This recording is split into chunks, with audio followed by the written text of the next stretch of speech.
O ganito magsimula ng pulutan na tanigi. Pagkaubos ng bunot, luto na. Pulutan na. Oh. At kami mandaragat. Hilaot na ang dagat.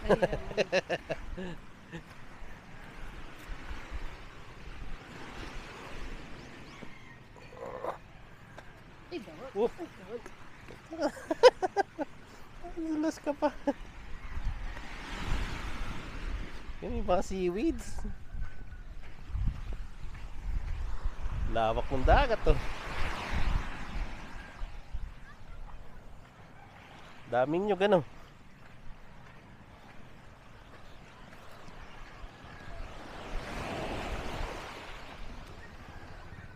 Dapat di yung linisan. Hindi, nyug. Kaano, mawala rin naman yan. Wow! Inabot ako.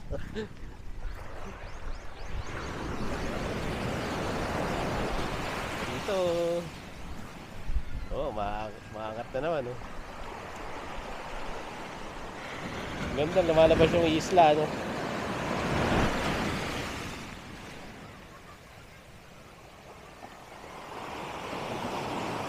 Kasay ko. Sa isla. Low tide na lang. At kami pupunta sa island.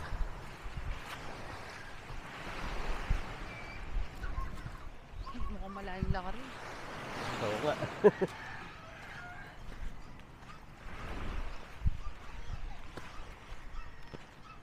May ano. Oh. May bote.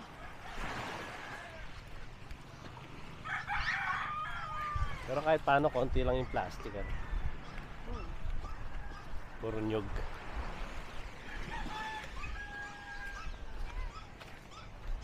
Ganda. Bibili ka na ng beach.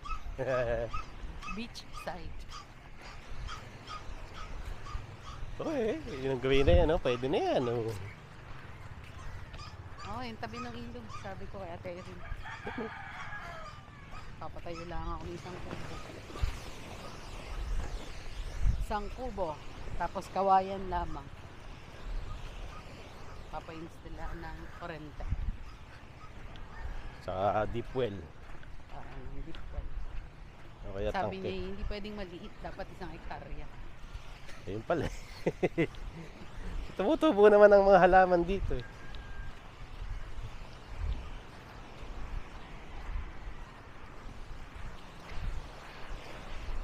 Pag ito yung na-develop, nako, napakagandang tourist destination nito. May mga sandbar na ganyan. Ay! Sip mo kanina, nandito yung tubig. Pwede na tayo mag-ano ng halaman. Tulya. Pero mo dyan. Meron yan. Kahit yung ilog, ano? Oo. Yun nga yung sinasabi niya kanina sa akin. Labasan ng ilog, oh. Pero gustong daw ng ilog doon sa gabi doon yung binibigay niya. Sabi ko gusto ko yung tabing ilog at nang ako yung makapag doon. Hindi masarap mag-alaga ng hipon, kaso maliit yung ano. Palay. Kaya pa.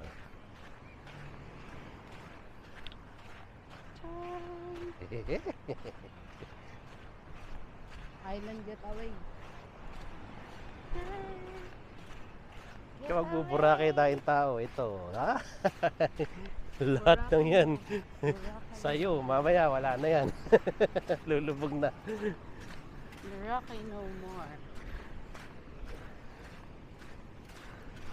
Hindi ka rin naman marunong lumangoy. Dito ka na lang.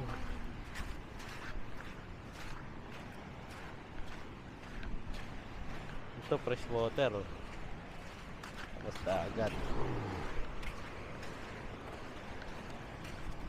Tikman mo nga. Yo. Yo, sushi. Yo. Tikman mo kung fresh water nga yan. Ah, lamig. Eh, pre, ilog nga yan eh. Sarap. Ang lamig. Fresh water yan eh. Ay, tulya. Shell lang yun eh.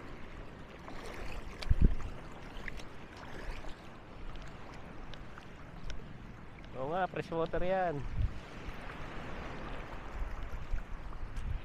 Tapos may biglang umihi pala dun ano. Hindi, lansahin mo lang. Fresh nga. Fresh nga yan. Walang ihi yan. Tapos na yung umihi na ano. Galing ano? Fresh water, tapos sa dagat. Sang ka pa. Kaya madaling mag-deep well. Yun sabi niya sa Erin. Oo. Ha? Pwede na. Sabi mo ano. Gano'ng kalaki? Ang laki.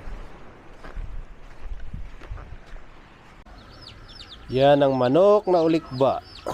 Pagka meron ka niyan, hindi magkakaroon ng peste ang iyong mga manok. Yan yung manok na pati buto itim. Ganda, no?